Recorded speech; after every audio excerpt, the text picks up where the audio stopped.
Good, nice deep inhale and deep exhale. One more. We'll step right foot forward to your right thumb for your crescent lunge, back knee to mat. Again, bend the knees, the front knee over the ankle, not too far beyond that. And then take an inhale, open the spine, reach the arms up, look up, breathe in, mini back bend, reaching up and back with the arms. And then exhale, releasing. Come onto your hands and knees. Inhale in your half push-up. Exhale, lower down.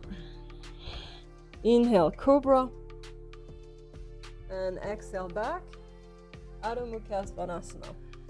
Your downward facing dog.